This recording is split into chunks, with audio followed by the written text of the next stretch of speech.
જય દ્વારકાધીશ। તો અમારા બ્લોગમાં તમારું સ્વાગત છે।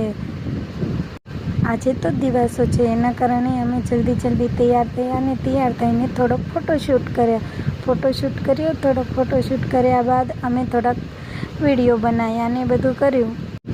તો સાંજના 5 વાગી ગયા, તો ઉતાળ રાખી ફટોફટ દિવાસો હતો એટલે પૂંજા જવાનું હતું। થોડીક વાર પછી બધી બહેનપણીઓ થઈને દિવાસાની પૂજા કરવા નીકળી ગયા।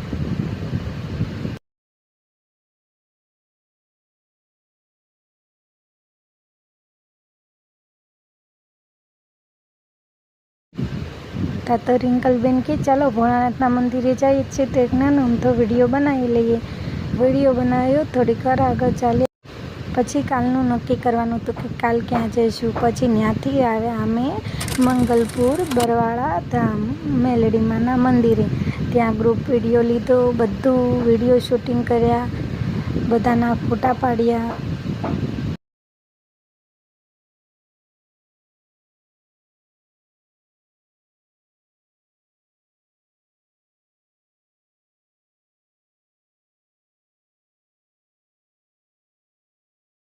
મેલડીમાના મંદિરથી જવાનું હતું અમારે સાળંગપુરના રસ્તે પર બરવાળા પહોંચ્યા, જીજાજીની એન્ટ્રી થઈ।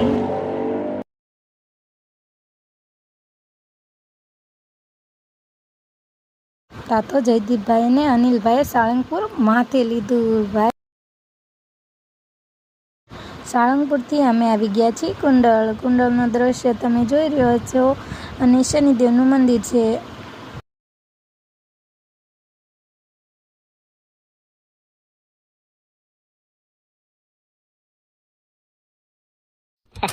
શનિદેવના દર્શન કરીને અમે આવી ગયા પછી સ્વામિનારાયણના મંદિરે, જે કુંડળમાં જ છે અને નાના બાળકોને બહુ જ રમે એવી જગ્યા, બહુ જ સુંદર છે। તો તમે પણ આવો કોક દી કુંડળ।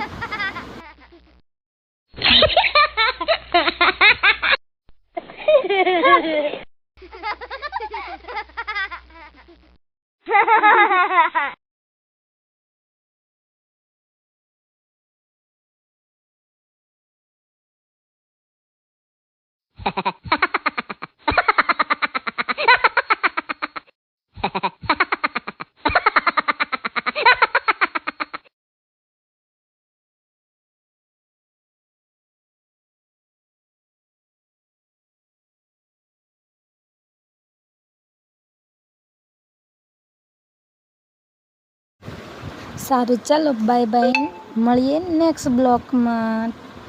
જય દ્વારકાધીશ।